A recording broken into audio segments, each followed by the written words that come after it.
नमस्कार. एम-पी-एस-सी वावा ट्रिक्समध्ये आपलं सर्वांचं स्वागत आहे. आता या व्हिडिओमध्ये मी तुम्हाला पॉलिटी आर्टिकल्स लक्षात कसं ठेवायची याची भन्नाट ट्रिक सांगणार आहे. आणि जर तुम्हाला पॉलिटी आर्टिकल्स लक्षात ठेवायला अडचण येत असेल तर तुम्ही या नंबरवर संपर्क करा.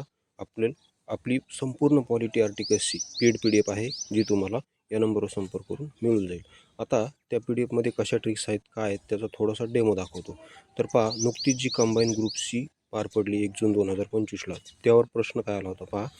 तर खालील कोणत्या कलमात पंचायत राजमध्ये SC/ST आणि महिला आरक्षणाची तरतूद आहे, असा प्रश्न होता. तर याचे योग्य आन्सर आहे 243D. 243D मध्ये महिला आरक्षणाची आणि SC/STची तरतूद आहे. तर याला ट्रिक्सनुसार कसं लक्षात ठेवलेलं आहे, आपल्या PDF याची ट्रिक्स काय केलेली आहे आपण. तर ट्रिक्स अशी आहे की D फॉर हा जो D आहे, D फॉर दलित आरक्षण असं आपण म्हणू. D फॉर दलित आरक्षण, दलित म्हणजेच SC/ST आरक्षण, किंवा D फॉर दीदी आरक्षण असं आपण म्हणू. D फॉर दलित आरक्षण किंवा D फॉर दीदी आरक्षण.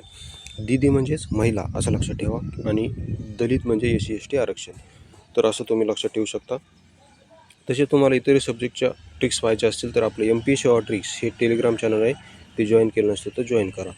हे बघा, आपल्याकडे इंग्लिश व्होकॅब्युलरीच्या पण ट्रिक्स आहेत. आता हे बघा, हे दाखवतो मी तुम्हाला.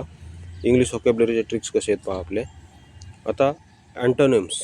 तर पहा, बोल्डचा अर्थ होतो धाडसी, त्याच्या विरोधार्थी टिमिड म्हणजे भित्रा. तर आपण ट्रिक्स काय केलेली पहा. ट्रिक्स अशी आहे की उसेन बोल्ट हा खूप धाडसी आहे. उसेन बोल्ट हा खूप धाडसी आहे. मात्र टिम कुक तुम्हाला माहीत असतील, ॲपलचे CEO आहेत, ॲपल कंपनीचे CEO आहेत टिम कुक हे भित्रे आहेत आणि उसेन बोल्ट हा काय आहे तर धाडसी आहे. टिम म्हणजे टिमिडमध्ये तुम्हाला सुरुवातीला टीम हा नाव दिसते. आणि यावर आलेला प्रश्न पहा. प्रश्न आला होता कंबाईन ग्रुप बी मेन्सला, ग्रुप बी मेन्स 2023ला. प्रश्न काय होता पहा. Choose correct antonym of underline word.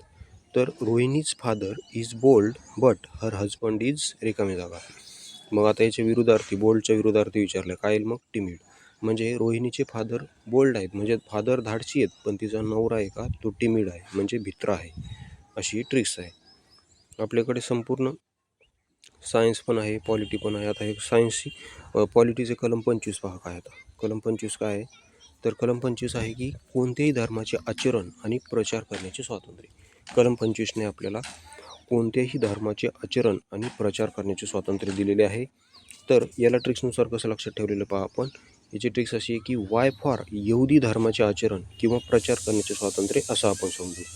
Y for काय म्हणायचं, वाय फॉर यहुदी धर्माचे आचरण किंवा प्रचार स्वातंत्र्य. मग आता मी यहुदी धर्म असंच का म्हणलं, त्याचं कारण असं आहे की यहुदीचा जो वाय आहे तो ABCDनुसार 25 नंबरला येतो. कारण आकडा कन्फ्यूज होऊ शकतो. मात्र एखादा धर्म तुम्ही लक्षात ठेवला तर तो एखादं नाव होतं, कारण धर्म हे एखादं असं नाव आहे स्पेसिफिक. यहुदी हा एक स्पेसिफिक धर्म आहे, युनिक आहे. मग ते एखादं युनिक नाव असेल तर ते लक्षात राहू शकतं, अंक लक्षात राहू शकत नाही. तसंच 325 पण तुम्हाला तसंच लक्षात ठेवायचं आहे. केवळ धर्मवंशात या कारणावरून एखाद्याला मतदान यादीतून हटवले जाणार नाही असं 325मध्ये सांगितलं आहे. याची पण ट्रिक्स अशीच आहे की वाय फॉर एखादा व्यक्ती केवळ यहुदी धर्माचा आहे म्हणून त्याला मतदान यादीतून हटवले जाणार नाही. तर अशा आपल्या भन्नाट ट्रिक्स आहेत. त्यानंतर कलम 47, 50 पहा. 50 काय, न्यायव्यवस्था कार्यकारी व्यवस्थेपासून अलग ठेवणे. तर याची ट्रिक्स काय केलेली आहे आपण, न्यायव्यवस्थेला कार्यकारी व्यवस्थेपासून किमान 50 किलोमीटर दूर ठेवायचं, अशी आपण ट्रिक्स केलेली आहे.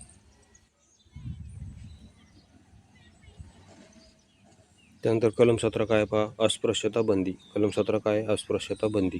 तर याला ट्रिक्सनुसार कसं लक्षात ठेवलेलं पहा.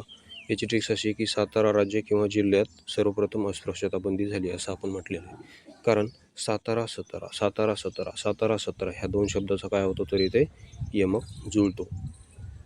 त्यानंतर 40 म्हणजे ग्रामपंचायतीचं, तर त्याची ट्रिक काय केलेली आपण, 40 गाव ग्रामपंचायत ही भारतातील पहिली ग्रामपंचायत आहे असं आपण समजू. 40ला 40 गाव ग्रामपंचायत असं आपण म्हणू. त्यानंतर हे बघा, ग्रुप सी 2024ला आला होता कलम 58 प्रश्न. तर कलम 58 काय पहा, खालील कोणत्या कलममध्ये राष्ट्रपतीची पात्रता दिलेली. Group C 2024. तर कलम 58मध्ये राष्ट्रपतीची पात्रता दिलेली आहे. तर याला ट्रिक्सनुसार कसं लक्षात ठेवलेलं पहा. याची ट्रिक्स आपण काय केलेली आहे, याची ट्रिक्स अशी आहे की रामदास आठवलेंमध्ये बघा, रामदास आठवलेंमध्ये राष्ट्रपती होण्याची पात्रता आहे असे आपण म्हणू. का? कारण पहा 58 आठवले या दोन शब्दाचा काय होतो तर इथे यमक जुळतो. म्हणून रामदास आठवलेंमध्ये राष्ट्रपती होण्याची पात्रता आहे असं आपण म्हणू किंवा समजू. तर अशा आपल्या भन्नाट ट्रिक्स आहेत. जर आवडले असतील तर चॅनलला सबस्क्राईब करायला विसरू नका. तसेच संपूर्ण तुम्हाला पेड PDF हवी असेल सायन्सची, इंग्लिश व्हॉकॅब्युलरीची, करंट अफेअर्सची, पॉलिटी आर्टिकल्सची तर 84 21 90 83 84 या नंबरवर संपर्क करा. हा इथे नंबर दिलेला आहे. तसेच हे आपलं MP शेवा ट्रिक्स हे टेलिग्राम चॅनल पण आहे. हे टेलिग्राम चॅनल जर तुम्ही जॉईन केलं नसेल तर लगेच जॉईन करा.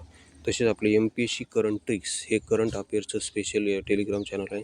ते पण जॉईन केलं नसेल तर जॉईन करा. दोन्ही चॅनलच्या लिंक या डिस्क्रिप्शन बॉक्समध्ये तुम्हाला पाहायला मिळतील. व्हिडिओ पाहिल्याबद्दल धन्यवाद.